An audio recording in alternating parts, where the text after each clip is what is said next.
Yo, what's up? I'm Mackin. Welcome. I'm not even gonna try to create an intro, but I came across this post on Reddit through a friend, and the title was bizarre. When I first saw it, I was like, hold on, wait a minute. I had to come check this out. But this post can be found on r/no sleep, and the username for this post is leading_charge 1875. And the title goes as, I found teeth in my brother's freezer. I haven't spoken to my brother in over 6 years. No fights, no drama, just silence. One day he stopped replying, stopped calling, stopped existing in my life. Our parents died within months of each other. And even then, he never showed up. So when I got a voicemail from his landlord saying they hadn't seen him in weeks, I should have just deleted it. But I didn't. I found a spare key taped behind a rusty electric meter, just like he always joked about when we were kids. If I ever disappear, check behind the meter. I wish I had remembered that. The house smelled like mold and metal. Stale, dead air. Every light I flicked on buzzed before going dim again. Nothing looked disturbed. No signs of a break-in, no shattered glass, no chaos. Just stillness. That was somehow worst. The fridge was empty, so was the sink. The only thing running was a box fan in the living room, pointing towards an armchair that faced nothing, just a wall. A damp towel was thrown over the seat. I didn't touch it. I walked into his bedroom. It was too clean. Dust lined everything. But the bed was made. The clothes were folded. And the closet was empty. Except for the freezer. It wasn't in the kitchen, it was in the back room. A standalone chest-style deep freezer, padlocked shut. That alone should have been enough to turn around and leave. But I didn't. Bro, I ain't gonna lie. Me personally, I would've got my black ass out of there, bro. Cause ain't no way, bro. See no evil, hear no evil. I found the bolt cutters in a garage. The lock snapped like it has been rusting for years. I had to grip the lid hard. There was frost sealing it shut. And when I opened it, the first thing I saw was a Ziploc bag full of human teeth. Loose. Some bloody. Some cracked at the root like they'd been yanked out hard and fast. Underneath that, jars. Mason jars filled with meat. They weren't labeled, but one had a fingernail floating at the top. The color of the flesh was wrong. Gray, pink, mottled. The smell. Jesus, the smell hit me like a boiling bleach and rotting copper. There were bones, small ones, finger bones, a wrist maybe. My vision started tunneling. I don't remember standing up, but I was suddenly in the hallway holding a jar. The lid slick with something oily. I threw it through the bathroom mirror. That's when I saw the photos. Taped to the underside of the mirror were Polaroids. My brother, shirtless, smeared with something dark, kneeling beside bodies. Bodies missing chunks, pieces. Some were missing faces. One of them was posed like it was praying. And all of them he was smiling. He looked so proud. I tried calling the cops. No service. I bolted, left everything behind. I made it home 2 hours later, shaking so bad I couldn't hold my keys. I called the police the next morning, but when they went to the house, it was empty. No teeth, no jars, no Polaroids, not even the freezer. Like it never existed. They tracked the landlord who swore he never called me, said no one had rented the house in years. He thought it had been condemned. But I have the voicemail and a tooth. I don't know what to do with it. I kept it in a plastic bag under my bed. It's not the same as the others. It's cracked and discolored, with a silver filling in the back. I know it's my brother's, because when we were kids, he knocked the exact tooth out on the bike ramp, and my mom spent $2,000 getting it fixed. I remember watching the blood pour from his mouth like he liked it. I haven't told anyone about the tooth. I wanted to believe I was wrong. Maybe it wasn't his. Maybe the photos were fake. Maybe the jars were props. Maybe I hallucinated the whole thing. Until the meat showed up on my porch, wrapped in butcher paper. No return address, no name. Just a greasy hand-scrawled note. You forgot dinner. I didn't even open it. I threw the whole thing into a public dumpster 6 blocks away. But that night, I heard something chewing outside my bedroom window. It wasn't a raccoon. It was slow, wet, like something gnawing bone. I waited until sunrise to look. Just a smear of blood on the windowsill. Human teeth marks in the wood. Then the smell came back. That same metal sweet sink from the freezer. It clung to my skin, my sheets, even inside my mouth. I started gagging in the shower. Blood clots came up in my spit. I couldn't eat for 2 days without puking. And then, I started dreaming. Dreams of the freezer lid slamming shut on me. Of being trapped in the dark, frozen with things that still whispered, things that moved. Dreams of my brother standing over me with bolt cutters, smiling like he did in the Polaroids. I've been saving the good parts, he says. You were always the favorite. One night, I woke up with my mouth full of something soft and gritty. It was my tongue, not mine. I screamed so loud the neighbors called 911. Cops showed up, took one look at my blood-soaked mouth and the bathroom sink full of vomit, and decided I was having a breakdown. My tongue was never found, but they put me on a list, sent to social worker. She came by 2 days later, cheerful and chirpy, offering help. So I let her in. I don't know how to explain what I saw next. Her clipboard had teeth embedded in it, real ones, still bloody, pressed into the leather like someone had bitten it over and over. She didn't mention it. She just smiled. Too wide, too long, like her skin was stretching to keep up. Your brother says hi, she whispered as she walked out the door. I haven't slept since. The freezer's outside my building now. The same dent on the lid. The same rust pattern.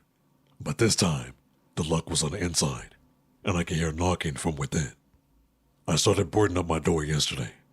I don't leave my apartment. My phone buzzes with unknown numbers every night at 3:17 a.m. I don't answer anymore. The voicemails are just showing sounds, slurping, glurping. Last night, I looked in the mirror and saw something lodged in the back of my throat. I reached in with tweezers and pulled out a piece of paper soaked in bile. It read, "You taste just like Mom." Tonight, I finally opened the bag under my bed, the one with his tooth.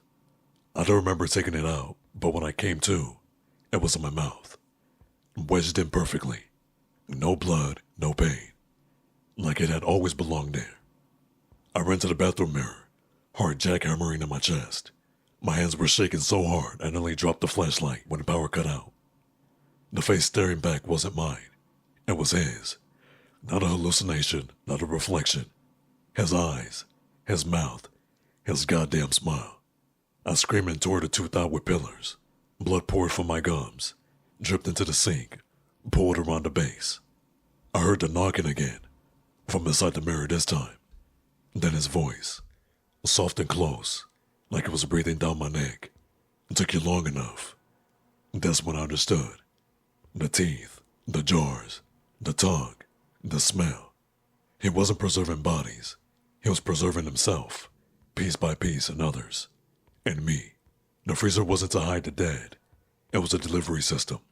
I was never meant to find him. I was meant to become him. Wow. Yo, that story was crazy. If I'm being honest, when my friend showed me this post, I was like, this is gonna be a crazy story, and it sure was. Like, my initial reaction to this was, first he got a call. He didn't hear from his brother. Then they got a call, and then he went there, went to the room. Everything was out of place but the bed and the clothes. And then after that, you randomly see a fridge in the back room. As you progress through the story, it just got crazier and crazier. The freezer symbolized way more. From my perspective, it wasn't just for storing bodies. It was preserving identity. Like an ending, him becoming his brother, not killed but replaced. I'm not gonna lie, that story was crazy. I'll be sure to leave this post in the description. If you'd like to check it out, you can go ahead and read along. But if I was to rate this post, I would give it a solid 10 out of 10. It wasn't bad, it's just the way it escalated. Like, it was really captivating, and it wasn't boring. It just kept getting better and better. But yeah, that's my raw opinion about this post. On to the next post. This one is also on the r/no sleep forum, and it is by Tyler Conlin. I'm pretty sure I said that right. His Reddit username is SkorgOfficial1, and this is how his story went. I think I left my shower running. I'm writing this at 4:47 a.m. because I can't go back to sleep. Hell, I don't think I'll ever sleep again. Not after what I just saw, or what I think I saw. I'm honestly not sure anymore. Let me start from the beginning. Maybe if I write this all down, it'll make sense. Yesterday was one of those days that just beats the hell out of you. Double shift at the warehouse, my supervisor breathing down my neck about quotas, and my back screaming from lifting boxes for 12 hours straight. All I wanted when I got home was a hot shower and my bed. I turned the water on and sat at the edge of my mattress while it heated up. Just for a second, I told myself. Just until the steam started fogging the mirror. The next thing I knew, I was waking up to the sound of running water. My apartment was thick with humidity, and I could hear the shower still going full blast. Great. I'd fallen asleep and wasted God knows how much hot water. My landlord was going to love the utility bill. That's when I tried to get up and realized I couldn't move. Sleep paralysis. I'd had it a few times before, usually when I was stressed or exhausted. Your mind wakes up, but your body stays locked in sleep. It's terrifying, but I knew it would pass. I just had to wait it out. But then I heard something that made my blood freeze. Footsteps in my bedroom. Heavy, wet footsteps slapping against the tile. A voice echoed from behind the shower curtain, distorted by the water and steam. I can't get clean. The footsteps stopped. Then suddenly, the shower curtain was ripped aside, and someone stumbled out of the bathroom. I wanted to scream, but my paralysis held me prisoner. All I could do was watch as this thing stood dripping in my doorway. It looked like a man, but wrong. His skin was gray and slimy, covered in what looked like pond scum. Dark patches of mold spread across his arms and chest like bruises. Water poured off him in sheets, pulling at his feet. I can't get clean, he screamed, his voice raw and desperate. He stumbled back into the bathroom, and I heard him climb into the shower. The water changed pitch as he moved his body under the steam. This happened again and again. Each time he emerged, he looked worse. The scum grew thicker. Barnacles began sprouting from his shoulders and neck, like grotesque jewelry. His skin took on a greenish tint, and something that looked suspiciously like seaweed hung from his hair. I can't get clean, he muttered, quieter now, defeated. Then louder, I can't get clean. I lost count of how many times he repeated this ritual. My paralysis kept me captive as this nightmare played out in my bathroom. The humidity in my bathroom became suffocating. The sound of running water mixed with desperate sobs until I thought I might go insane. Then everything went black. When I came to, he was standing over my bed. His face was inches from mine, if you could still call it a face. Barnacles had claimed his left cheek. Something green and slimy dripped from his mouth onto my pillow. His eyes, bloodshot and wild, stared directly into mine. I can't get clean, he shrieked. The shock broke my paralysis. I jolted awake, gasping and shaking. My room was dark and quiet. No moldy man, just me soaked in sweat, heart pounding against my ribs. A sleep paralysis it had to be. The most vivid, terrifying episode I've ever experienced. But just an hallucination brought on by stress and exhaustion. I laughed shakingly, running my hands through my damp hair. And that's when I noticed my apartment was still humid. I looked towards the bathroom and my veins ran cold. There, leading from my bedroom to the bathroom, was a trail of wet footprints. And from behind my closed bathroom door, I could hear the unmistakable sound of running water. I'm sitting in my car now, parked outside a 24-hour diner, writing this on my phone. I grabbed my keys and ran. I couldn't bring myself to open the bathroom door. I ain't gonna lie, I wouldn't either. I would've dipped so fast, bruh. As soon as the sleep paralysis passed, I would have immediately got out, bro. I wouldn't have looked back at all. I don't know what to do. I can't go back there, but I also can't afford to find a new place. And who would believe that story anyway? Has anyone else experienced something like this? I kept telling myself it was just a nightmare. But his footprints, they were real. I don't think I'm ever going home. Well, shit, I wouldn't either. But my rearview mirror is starting to fog up. Oh, oh shit. Like imagine coming back from work, from a hard day, your boss, and getting on your head about some bullshit quota. And then, as soon as you sit down to let the water heat up, you fall asleep. But as soon as you wake up, your mind is awake, but your body is asleep. Man, that is crazy. The funny thing is, the repetition made it worse.